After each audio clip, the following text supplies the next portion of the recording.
Minerals and electrolytes in the human body are a very complex topic.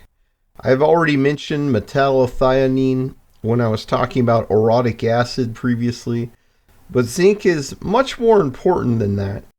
People have also asked about copper and worried that copper would be pushed out of the body by zinc. However, in reality, your mineral balance is more about your base diet than what you supplement. In the interest of creating an open dialogue, sit silently and watch this film.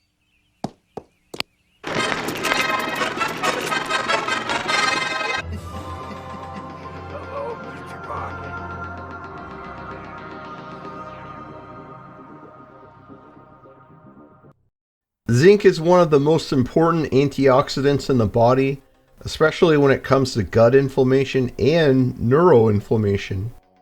Unfortunately, its absorption is very easily blocked by many plant-based foods, including coffee. Zinc helps prevent and reverse leaky gut. It also helps prevent a fatty liver.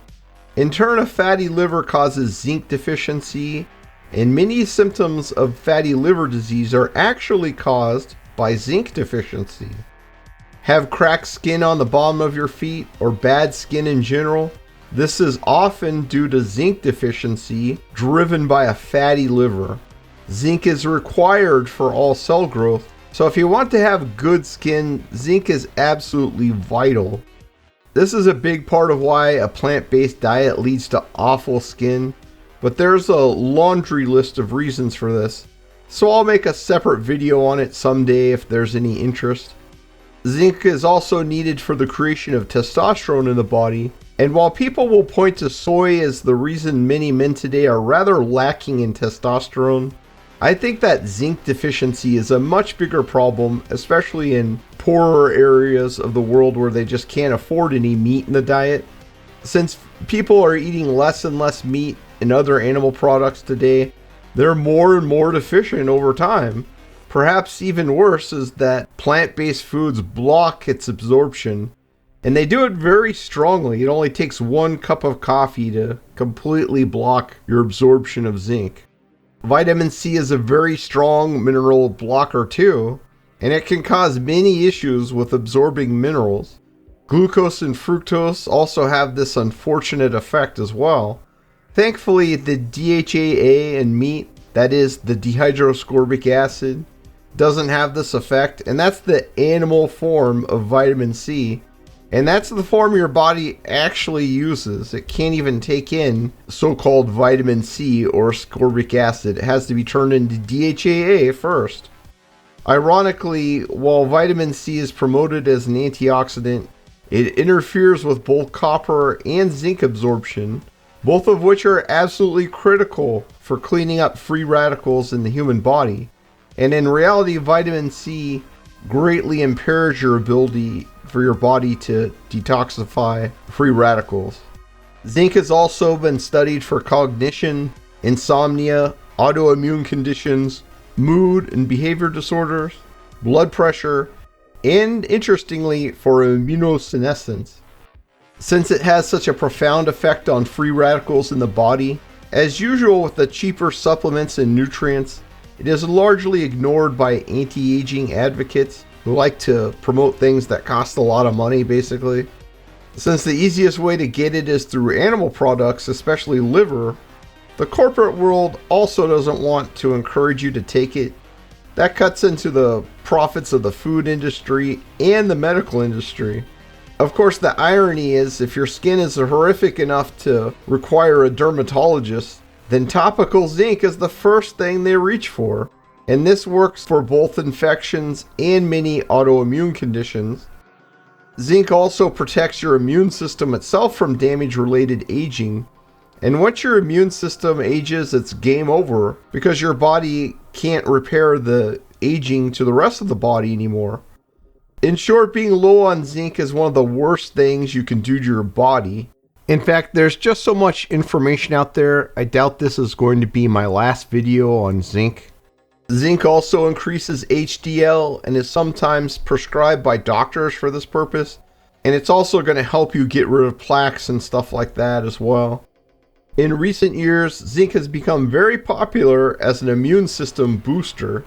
It also seems to have a particularly strong effect with a certain virus that's been going around lately. Zinc is also able to physically block many viruses when taken as a lozenge, and also to reduce the length of a cold by stopping the infection from spreading. That's probably the main reason people supplement it today, and many people wind up taking very large amounts of zinc for this reason. I would keep the dose of zinc to 30 milligrams of supplemental zinc per day under normal circumstances, though you can go higher for a short while to fight off a cold, and it should not cause long-term issues if you only do it for a short time. Zinc also has amazing effects topically and is one of the most important dermatological agents. It helps everything from acne to hair loss. If you take 100 or more milligrams of elemental zinc per day, you could actually get zinc toxicity over time, so I wouldn't go crazy taking too much for a long period. Keep in mind though, zinc is usually administered as a compound, so for example, zinc orotate is only 30 milligrams of elemental zinc per 200 milligrams of powder, and that's the amount that I take every day. If you take a larger amount, you could run into copper deficiency if you don't also supplement copper, and they are antagonistic to each other and with other minerals, so you can't really go very, very high on either one regardless of what you do. It's just not going to work. Move it, shout ahead. We call it Three Stooges syndrome. If you eat mostly animal products, then it is pretty difficult to be deficient in copper. But some people constantly bring up copper deficiency in the comments anytime zinc is mentioned. Probably yet more vegan nonsense they've heard, because vegans have an especially hard time with copper. That's because glucose, fructose, and vitamin C all have a profound effect in blocking copper uptake. So does coffee. Copper deficiency, as recognized by doctors anyway, is very rare, but deficiency without obviously visible effects is going to greatly lower your ceruloplasmin levels. That's going to have strong effects on your body's ability to reduce free radicals, and that's going to lead to aging, dementia, and cancer over time. So you also don't want to be deficient in copper.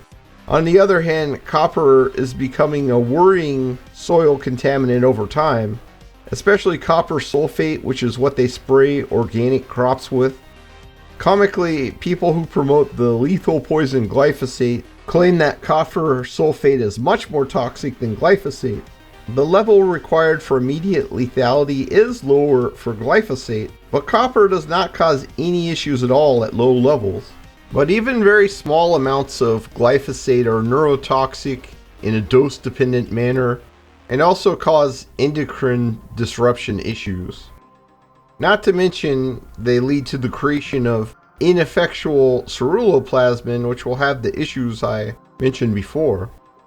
Zinc competes with copper in the gut for absorption, and this is part of why eating liver does not lead to copper toxicity, which would be a very serious problem.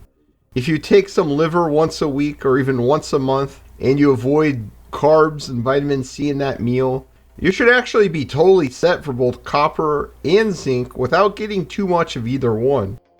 Even if you take very large amounts of liver, you should also be fine in this respect, because your body has hard limits on what it can absorb in a single meal. In spite of what doctors and exercise advocates believe, your body is not a horrid golem that just mindlessly soaks up everything you eat. There has never been a single case of zinc or copper poisoning from eating liver, aside from people suffering Wilson's disease who absorb too much copper and can't get rid of it, which by the way is largely treated by supplementing with large amounts of zinc. As you may have realized, this nutrient blocking effect only applies to taking supplements at or near mealtime. People don't realize it, but this same concept applies to practically everything that you eat. Your body wants things in certain ratios, i.e. the ratios in animal products, and if you don't provide them in that manner, it's wasteful at best and often causes problems. And things like glucose and fructose and vitamin C actually block a great deal of these nutrients. That's why I take my supplements as I do, always an hour or two after mealtime. That way, the important nutrients of the meal won't be outcompeted by the supplements. You also don't have the uptake of supplements blocked by glucose or fructose and the endless other things that come in plant foods that can cause malabsorption of your food. I do this once a day, but splitting it up with each meal would be even better for absorption if you can be bothered. Or you could even push it out further away from your mealtime, which would be even better, but then you may have to deal with stomach irritation for some people. If you take your zinc the way I do, away from mealtime, then this supposed problem clears right up if it even existed at all. If you're very concerned, you can also take a copper supplement with your zinc supplement. But for people who eat plenty of animal products, this probably just isn't an issue. Nonetheless, getting your copper and zinc levels tested is not a bad idea, as you definitely don't want to be deficient in either one. Or, as I said, you can just eat liver. Or you can increase your other animal products and try and limit sugar and grains. And in time, you should be completely good on both of these critically important minerals. This barbecue will be hard, thankless work, but I'm sure you're up to it, Marge. A lot of times people will ask if they can just skip a supplement if they eat plenty of red meat. Well, that is a resounding no when it comes to taurine and glycine and a few others, unless you take some other special measures. In this case, that's largely true. Yet you still have to worry about plant anti-nutrients, glucose, fructose, and vitamin C blocking your absorption if you're eating other things besides animal products. If you have a steak, you should get plenty. A steak and potato, not quite as much. And if you eat a typical modern diet with a bit of meat and 75 or more % of plants, then you're probably not getting enough. Rash creams almost always have zinc in them, and that's because your body needs it to deal with these issues.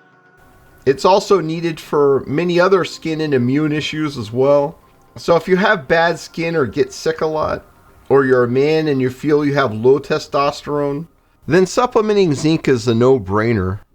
If you have autoimmune disease, dementia, weakness, psychiatric problems, or insomnia, then it's also a no-brainer. Or you can just eat some liver regularly, or have more animal products and fewer plant-based products for that matter, or some combination of the above. Zinc is used as part of the treatment for Wilson's disease, where excess copper accumulates in the liver due to genetic error. This could also happen to people on a poor diet or eating contaminated food with excessive copper levels. And high copper levels are a very big problem, especially for your brain. Poor sense of taste or sense of smell are common signs of zinc deficiency. It can also lead to premature hair loss and grayness, and you need zinc to heal wounds, so if you have issues there, then zinc is very likely involved. Slow hair and nail growth is also a possible symptom, and this is the most likely cause of those issues. If you're type 2 diabetic, then you're almost certainly zinc deficient, because type 2 diabetes and zinc poor diets go hand in hand. Diarrhea and slow growth in children are also symptoms of deficiency, and slow growth in children is a big red flag in a wide variety of dietary deficiencies. And if you look at some of the vegan children, well, they're just very small for their age, so it's no big surprise. If you notice this in your child, take immediate action and make sure they get some proper nutrition. Jimbo, why don't you assist lunch lady Doris in the kitchen? It's hard for me to clean this giant pot when you keep spilling meat tenderizer all over me. Sandwich tastes so young and impudent. So you're probably convinced you need zinc, but why zinc orotate? Orotate has many helpful properties in the human body, and I already have a dedicated video on why I take it daily. One of these is to help the body absorb minerals properly, and to keep the body from absorbing heavy metals such as lead, arsenic, cadmium, and so on. Zinc itself is also critical for this purpose because it increases metallothioneins, which is how the body keeps toxic heavy metal out of the body. While a plant-based diet often leads to deficiency in copper and especially zinc, orotate can help your liver to properly process and take in the right nutrients while blocking out the ones it has too much of or which are just harmful. There are also some other types out there, and I'll go over some of them briefly. Zinc gluconate is zinc bound to glucose, so that way you get the extra benefit of high blood sugar when you take it. This is often called chelated zinc, though in reality that name could apply to many molecules, such as zinc carnitine and other exotic kind of things that are fancy versions that you probably don't really need. Zinc oxide is not very absorbable, and zinc gluconate and zinc citrate are comparable, but citrate is a biosynthetic molecule that causes many problems in the body, so it's probably the worst one that you can take. Zinc picolinate is a little better than these options, but it's really not all that good compared to zinc orotate. Zinc acetate is perhaps the best form for lozenges and has a lot of benefits for the gut, but it's mainly used for specific uses. There's also several less commonly supplemented forms and forms that are only used topically, but this is always that way for a reason. Zinc orotate is a very evenly charged compound compared to these other compounds, and that makes it much more easy for cells to take it in through the cell membrane. Ultimately, it is probably the ideal form of zinc, and orotate is used internally for carrying zinc and many other minerals around in the body for this reason, but it could be better to use these other forms for special purposes. Keep in mind too that both orotic acid and zinc are found in liver, so this mimics what we get from our natural sources of zinc. Unfortunately, many people hate liver, and while I like it, at least in moderation, sometimes it does trigger a gout attack in me. They are my all-time second worst fear, guys. What's your first? This.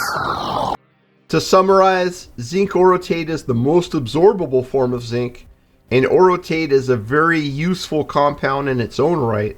That's because the body uses it for transporting minerals and detoxifying heavy metals.